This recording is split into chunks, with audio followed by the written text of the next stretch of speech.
Samantala, halos 30,000 sasakyan ang makikinabang araw-araw sa 1.2 kilometer interconnection project na magkokonekta ng Skyway Stage 3 at NLEX-SLEX Connector Road. Si Eugene Fernandez para sa 13 sa tanghali live. Eugene? Zay, magkatuwang na ininspeksyon ni Public Works Secretary Vince Dizon at Transportation Secretary Giovanni Lopez ang 1.2 kilometer Skyway Stage 3 Interconnection Project kanina. Inaasahan na malaking makakatulong ito sa biyahe ng maraming motorista. Zay, 6 na taong natenga ang proyekto dahil sa right-of-way issues. Hindi kasi agad nasimula ng San Miguel Corporation ang konstruksyon dahil hiling na maayos muna ang hindi bababa sa 80% na right-of-way upang maiwasan ang mga antala. Ayon kay Secretary Dizon, agad nila itong tinutukan at inayos ang mga kinakailangang right-of-way mula sa 60%.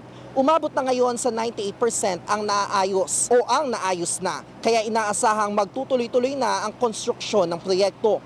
Inaasahang matatapos ito sa unang quarter ng 2027 at tinatayang halos 30,000 sasakyan ang makikinabang araw-araw. Ikokonekta ng proyekto ang Skyway Stage 3 at ang NLEX-SLEX Connector Road na inaasahang mas magpapabilis sa biyahe ng mga motorista.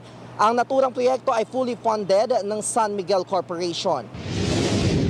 Ang benepisyo dito ay sinasabi natin, Pangulo, na we have to cut travel time upang sa ganun yung mga extra time, no, na yung mga oras natin na nasasayang sa trapiko, sa congestion, sa kalsada, we can spend more of it sa ating mga pamilya, kaibigan, o sa ating mga minamahal sa buhay. So yun ang parating pinapaalala ng ating Pangulo, kung anong benepisyo mapupunta sa ating mga kababayan. Pagtitiyak naman ni Dizon, mapapakinabangan na ang proyekto sa second quarter ng taon. Tuloy-tuloy na to, full blast na. So, kailan siya magagamit na? May Hopefully by latest na yung second quarter of next year.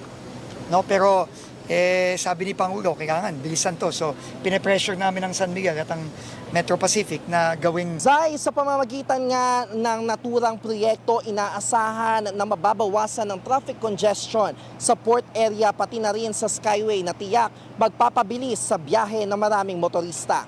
Para sa totoong balita sa Bagong Pilipinas, Eugene Fernandez ng IBC News para sa 13 tanghali ng Congress TV.